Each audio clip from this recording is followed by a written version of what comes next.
Olá, pessoal, a paz do Senhor. Eu sou a tia Polly do canal da Turma da Tia Polly e hoje nós estamos aqui para a pré-aula da classe dos juniores. Se você é professora dessa classe, seja muito bem-vinda ao nosso canal. E se ainda não é inscrita, não deixe para depois, se inscreve agora. E também, se você ainda não faz parte do nosso grupo no Telegram, quero te contar que é um grupo muito abençoado. Lá nós trocamos muitas sugestões e você será muito bem-vinda, certo? Aqui no primeiro comentário eu vou deixar o link que direciona você lá no nosso grupo do Telegram.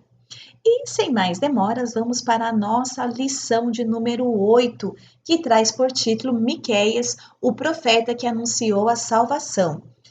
Como sugestão de hino, eu trago para vocês aqui, como não tem, né, hino assim sobre Miqueias, pelo menos eu não conheço e quando eu pesquisei eu não encontrei. Se você, professora, aí encontrou, deixa aqui nos comentários ou deixa o link para nós lá no grupo do Telegram para que nós também possamos conhecer mais louvores referente a esse tema.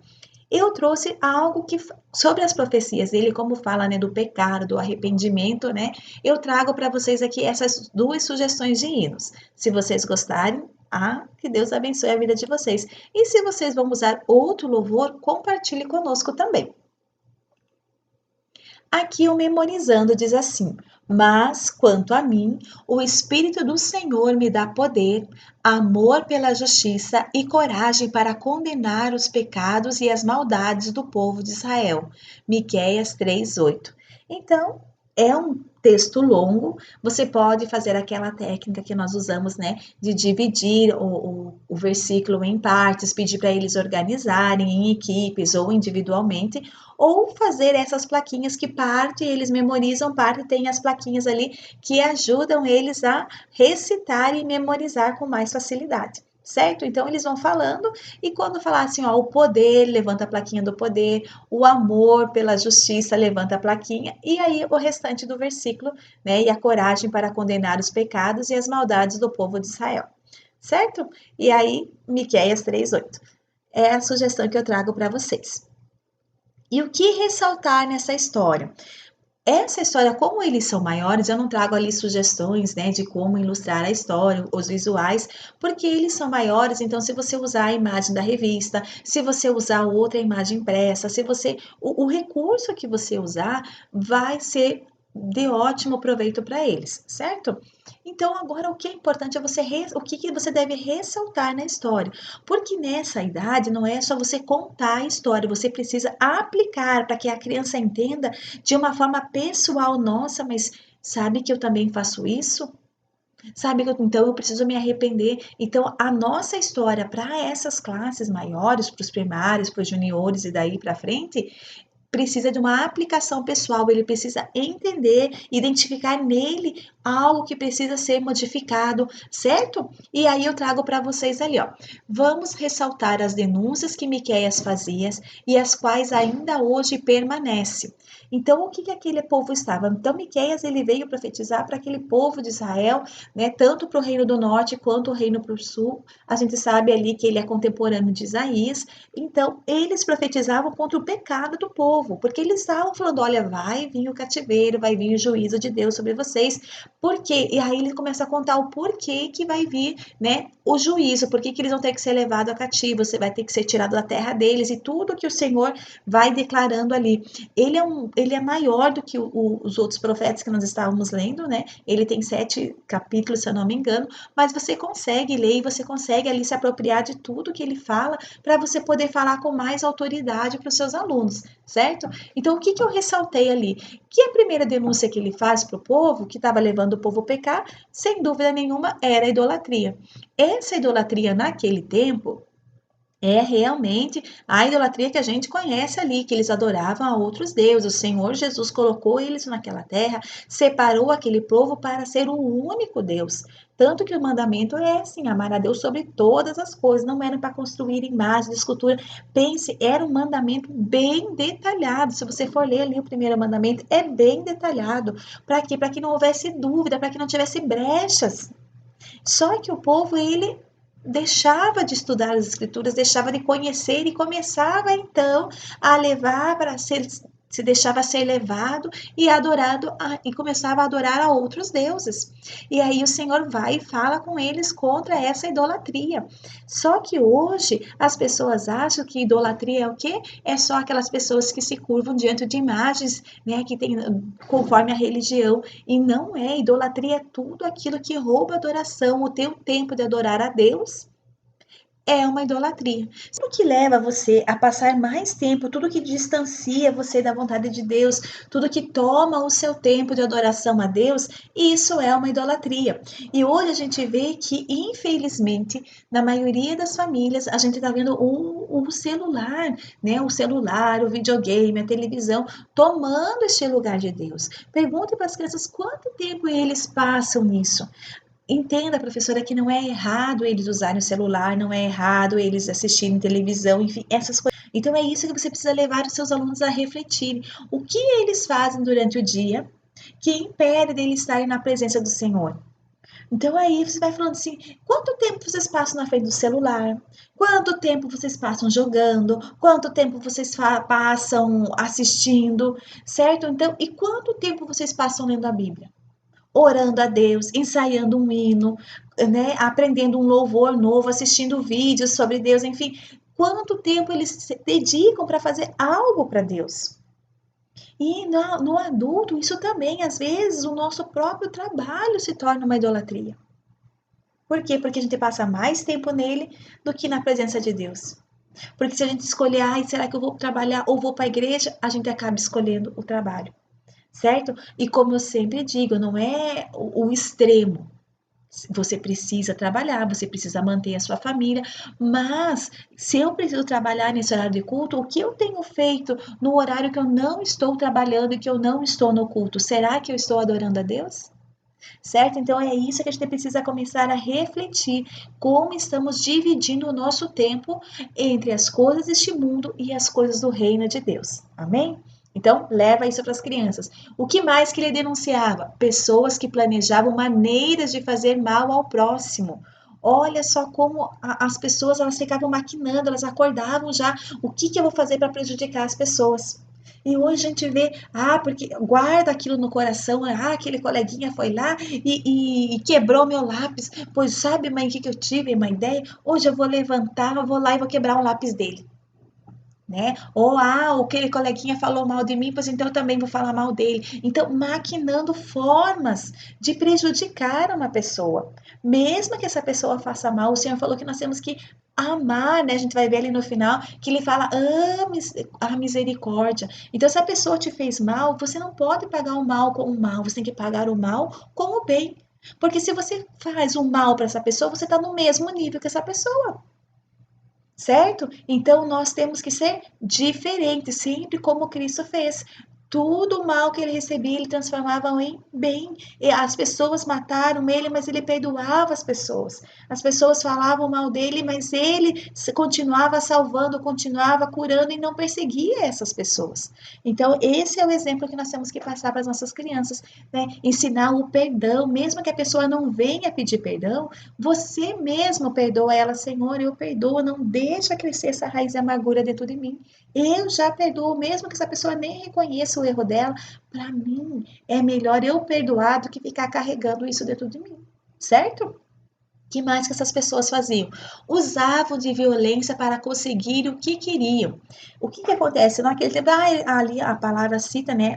Esse 2:2 é onde está, é a referência. Né? Então, em Miqueias 2:2 fala sobre isso. Se eles queriam uma casa, eles iam com violência e pegavam aquela casa. Se eles queriam um terreno, eles faziam da mesma forma. Ou seja, a criança quer alguma coisa, ela usa de violência para conseguir isso. Ela quer aquele brinquedo que está na mão do colega, ela vai e bate no colega para conseguir. Nessa idade dos seus alunos, eles são um pouquinho maiores, então às vezes eles não disputam dessa forma, né, com agressão. Mas, um colega foi lá e falou mal dele, então ele foi lá e bateu no colega porque o colega falou dele, certo? Então, para mostrar que ele não era o que o colega estava dizendo. Se o irmão vai lá e pega alguma coisa dele sem pedir, ele vai lá e bate no irmão para pegar de volta aquilo que o irmão pegou dele. Enfim, se a mãe fala alguma coisa que ele não gosta, e passem em paz. Tem filhos que estão batendo nos pais, sim. E filhos não só dos ímpios, filhos dos nossos filhos dentro da igreja. Tentam bater no pai, bater na mãe. Então, isso é errado, é uma desonra tremenda. Jamais vai ser abençoado um filho que bate numa mãe, num pai, que fala palavras, né, que desrespeita eles. Então, tudo isso você vai puxando e abordando neste assunto. Que mais os maus tratos às mulheres, né? Então, ali a Bíblia fala, então, ou trata com rispidez. Infelizmente, isso foi uma coisa que foi perdida. Desde pequenininho eu ensinava, né, quando dava aula, não é assim que trata, porque se o colega menino pegasse o brinquedo dele, ele ia lá, batia no colega menino, o piazinho, e pegava de volta. Se uma menina pegava o brinquedo dele, ele agia da mesma forma, ele batia na menina e pegava, porque ele não tem noção de força, ele não tem noção que a mulher é mais frágil, em questão de força, os homens são mais fortes, enfim. E os meninos não estão sendo ensinados a tratar as mulheres com respeito, certo? Então a gente precisa puxar isso também. Às vezes eles veem violência e maus tratos, né? Ele vê o pai batendo na irmã, então ele acha que é certo bater mesmo em mulher. Ele vê o pai às vezes batendo na mãe, então ele acha que é certo. Ele vê o pai ofendendo a mãe com palavras. E a gente tem que ensinar que não. Ali era um alerta que ele estava trazendo também, talvez não nesse contexto, mas é o contexto que nós vivemos hoje, é o contexto que nós podemos aproveitar e falar com as crianças. Os meninos precisam respeitar as meninas, né? Porque a Bíblia mesma fala como o sexo mais frágil. Se ele não aprende a respeitar a irmã, a colega, a mãe, ele não vai respeitar a esposa. E por isso que dentro da igreja, por mais que velado seja, existem muitas mulheres que sofrem maus tratos e aceitam aquilo, porque elas receberam isso dos pais, receberam isso do irmão, então ela acha que é certo receber isso do marido. E não é, então desde pequena a gente precisa ensinar que as nossas meninas são princesas, precisam ser tratadas como princesas e também se comportar como princesas. Os nossos meninos são príncipes, são, né, escolhidos de Deus, são valentes em Deus, mas eles precisam também tratar essas meninas com cordialidade, com respeito, como protegê-las e não ofendê-las, certo? Então vai puxando isso com eles também. Pessoas que tentam enganar o povo com falsas profecias. Não é de hoje que as pessoas usam os púlpitos para pregar palavra que não vem de Deus. Isso já acontece desde a antiguidade e o profeta estava ali falando sobre isso. Então nós temos que pedir e orar e buscar em Deus o espírito de discernimento para nós não sermos enganados. E hoje não está só nos nossos púlpitos. Infelizmente, os nossos jovens estão sendo enganados em muitos lugares. Então, nós precisamos pedir: olha, vocês precisam conhecer a Bíblia, a palavra de Deus, porque quando se levantar alguém para falar algo que vai contra a palavra de Deus, vocês tenham embasamento para poder rebater isso. Pervertiam tudo que era direito, edificado, tudo com sangue e perversidade. Nesse versículo 3 e 9 é um alerta muito grande. Pervertiam tudo que era direito. É o que está acontecendo hoje. Tudo que era certo, normal, agora está virando anormal. Se você chega na escola conforme a idade, eles estão neste meio. E esse colega diz: não, eu sou homem, ele é um menino, e assume a sua identidade como menino. Ah, ele é mal visto, ele é tirado sarro, ele é perseguido. Ah, da mesma forma, uma menina. Por quê? Porque agora parece que é errado. Até o termo heterossexual está sendo abolido. Então veja quanta mudança o inimigo está fazendo, está pervertendo tudo o que o Senhor deixou. Toda a verdade, por isso que nós temos o Senhor alerta: olha, falem a palavra de Deus, ensine seus filhos no sentar, no levantar, no andar, a todo momento nós temos que estar ensinando a palavra aos nossos filhos para que eles não sejam enganados pelas coisas desse mundo. Porque é isso que o mundo faz, ele quer enganar tudo que o Senhor criou e toda a ordem que o Senhor deixou. Eles querem acabar com isso, levando dúvida. As crianças acabam acreditando, eles estão ensinando cada barbaridade na escola. Eu tenho 3 filhas e quando elas chegam em casa, elas vão me contando, né, no carro, quando eu pergunto como é que foi seu dia, elas contam: mãe, eu aprendi isso, isso. Eu falei: olha, Vigia, filha, porque não é isso que a palavra de Deus diz. E na hora eu já ensino para elas a verdade. Por quê? Porque senão ela vai começar a ficar em dúvida de vai lá e mostra pela Bíblia. Então, professor, às vezes os teus alunos não têm isso no lar. É a sua função ensinar. Que não é, as coisas não mudaram. A palavra de Deus persiste há quantos anos? Há milhares de anos a palavra de Deus, ela não muda. Os tempos estão mudando, as estações estão mudando, mas a palavra de Deus permanece para sempre. E nós, como igreja, nós temos que nos levantar contra isso. E olha como que é edificado esse novo tempo, tudo com sangue e perversidade. Olha quanto sangue derramado através das guerras, através de aborto, através de tudo, porque eles estão pervertendo o que era santo, estão tornando profano. Então, nós temos que estar ali, né, pedindo graça, autoridade, direcionamento de Deus e buscando na palavra dele formas de ensinar as nossas crianças a rebater com isso. Eles têm que ter um embasamento sólido da palavra para não ser ludibriado pelo mundo. Que mais que eles faziam? Aceitavam suborno, ensinavam por interesse. Então, os juízes ali, né, e tudo pagavam para ser feita a justiça. Eles ensinavam conforme era o interesse deles e nós não. Nós temos que falar a verdade, nós temos que ensinar a palavra de Deus e não ensinar o que o povo quer ouvir. A gente vê quantos pastores que pregam a verdade, que estão sentados nas cadeiras para dar oportunidade para aqueles que querem pregar o que o coração, o que os ouvidos das pessoas de hoje querem ouvir. As palavras hoje não confrontam nós mais ao arrependimento, não nos confrontam para a mudança de vida. Ela já diz assim, o Senhor vai realizar teu sonho. Você... Não é isso. O Senhor vai realizar desde que os seus sonhos sejam os sonhos de Deus. Então, irmãos, irmãs queridas, que a gente possa, né, estar retomando isso com as nossas crianças, né? E isso desde aquele tempo veio o juízo porque eles tinham essas práticas. Então nós temos que pedir a misericórdia de Deus sobre a nossa vida. Engano e mentira, eles enganavam.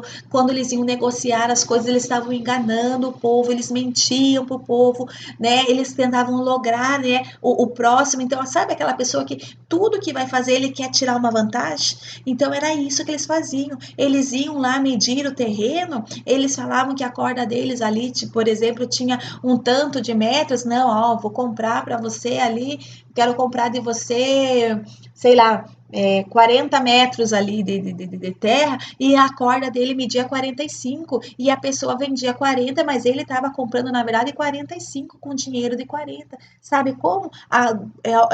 Essa alusão que ele faz ali, né? Aquelas bolsas enganosas, enfim, a pessoa ia lá e manipulava, pagava menos e comprava mais quilos ali. Então, veja aquela pessoa que queria, né, tirar vantagem em tudo. E hoje nós vemos que ainda existe isso.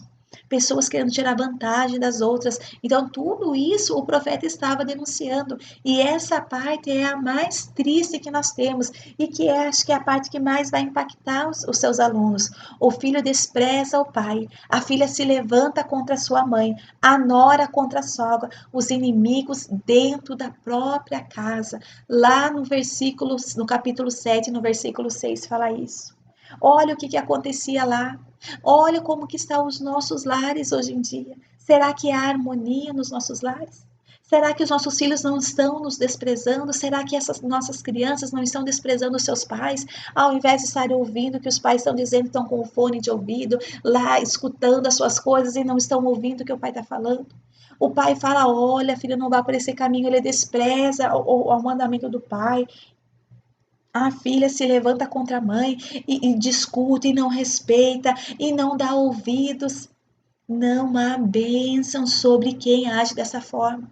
Até porque, olha o que fala o nosso mandamento: honrar pai e mãe é o primeiro mandamento com promessa. O Senhor orienta os filhos, quer viver longos dias nessa terra, honre teu pai e tua mãe.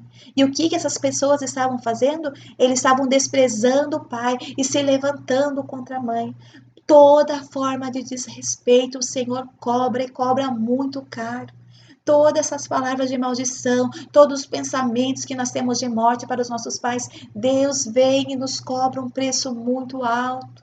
Então nós temos que ensinar, se você não for um filho que honra seu pai e sua mãe, isso quer dizer que você não vai ter filhos dessa forma, porque tudo que você planta, você colhe. Se você quer uma família abençoada, então seja uma bênção na sua família também. Às vezes as mães ficam aos pés do Senhor, Senhor, muda meu filho que me responde, muda meu filho que não me obedece, muda meu filho que não me ajuda em casa. Só que se ela parar para pensar, será que ela não tinha esses mesmos comportamentos como era filho? E o Senhor fala que se nós nos arrependermos e nos humilhar, Ele levanta e muda a nossa história.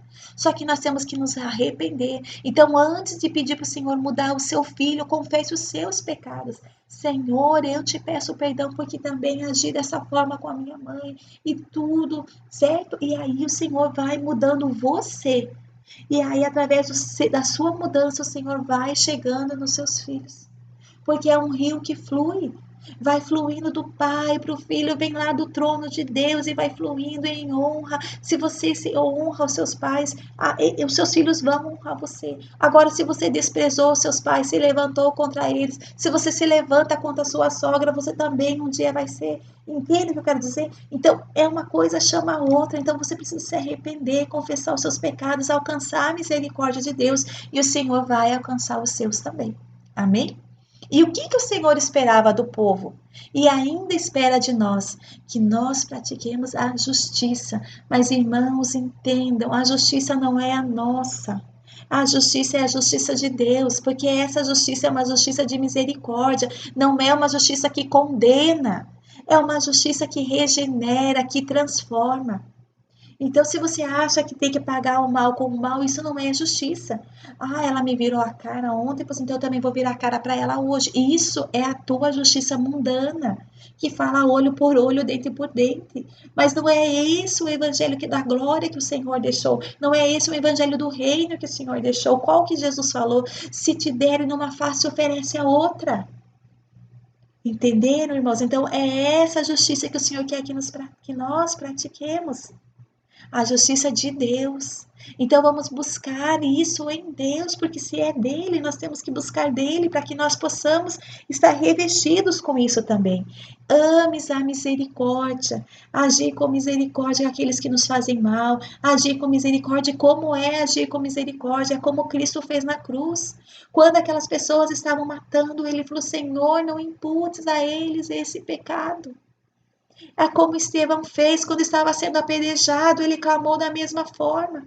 Então, irmãos, é isso que é amar com misericórdia. É aquela pessoa que quando está te fazendo mal, Senhor, guarda a vida dele, porque ele faz esse mal, porque ele não está sendo ele, está sendo usado pelo inimigo, porque o Senhor diz que a nossa luta não é contra a carne nem contra o sangue, então não é contra o teu irmão que você precisa guerrear, mas é contra aquilo que está agindo na vida dele. Em algum momento ele deu legalidade e o inimigo pode agir através da vida dele para atacar a tua vida. Então vai aos pés do Senhor e peça misericórdia. O Senhor abre os olhos dele para que ele possa ver, repreende esse mal que está na vida dele, fecha essa porta, essa brecha que ele abriu, Senhor, e vai e andes humildemente com o seu Deus. Andar humildemente é tirar o teu eu e deixar que a graça de Cristo invada o teu ser. Isso é andar humildemente com o Senhor. Não é dizer eu faço, eu posso, eu induzo, eu prego, eu faço, eu curo. Não, é esvaziarmos de nós mesmos, é tirar todo esse orgulho de dentro de nós, para nós podermos andar humilde na presença de Deus, dizendo: é o Senhor que faz através de mim, é o Senhor que eu diminua e que o Senhor cresça. Amém? Então, vamos ensinar isso às nossas crianças. Eu ensino para vocês, professores, porque aí vocês vão encontrar as palavras certas, os exemplos certos, conforme a tua realidade na tua sala de aula. Amém? E agora vamos encerrar, então, com a sugestão de atividades. Se Miqueias estivesse em nossos dias, como seriam as profecias deles? Como eu falei, muitas das profecias daquele tempo, elas servem de hoje, porque a palavra do Senhor, irmãos, ela é atual, ela é viva, ela é eficaz. Então, o que o Senhor deixou lá, porque era um alerta para nós, para os dias que nós estamos vivendo hoje. Mas deixa a tua criança chegar a essa conclusão. E fala assim, ó, use a sua criatividade, faça um desenho para representar qual a profecia que ele estaria entregando hoje, contra o que ele estaria entregando hoje. Qual é o alerta que ele estaria trazendo para os dias de hoje? E logo após os colegas tentarão descobrir o que se trata. Então ele vai desenhar, por exemplo, se o profeta Miqueias estivesse hoje vivo, ele diria assim: ai de vocês que passam tanto tempo no celular e esquecem de orar ao Deus. E aí ele vai desenhar como isso, ele não vai escrever, ele vai ter que desenhar isso. Então ele vai fazer ali, por exemplo, um piazinho segurando o celular ali e o reloginho mostrando que passou horas do dia ali, né, no celular, digamos assim, se fosse eu desenharia assim. Mas eles têm uma criatividade, irmãos, né? E aí eu mostraria para os meus colegas e cada um tentará adivinhar o que ele está fazendo de errado, né? Então, qual é a denúncia e o que ele precisa pedir perdão, se arrepender e consertar, né? Este mau caminho, reparar o altar dele ali como o templo do Senhor. Amém? Então, são essas as sugestões. Que Deus abençoe a sua aula. E se você gostou dessa aula, não deixe de deixar o seu comentário, o seu like. Tudo isso ajuda o nosso canal a crescer a cada dia mais. Amém? Que Deus abençoe a sua vida e até a semana que vem. Tchau, tchau!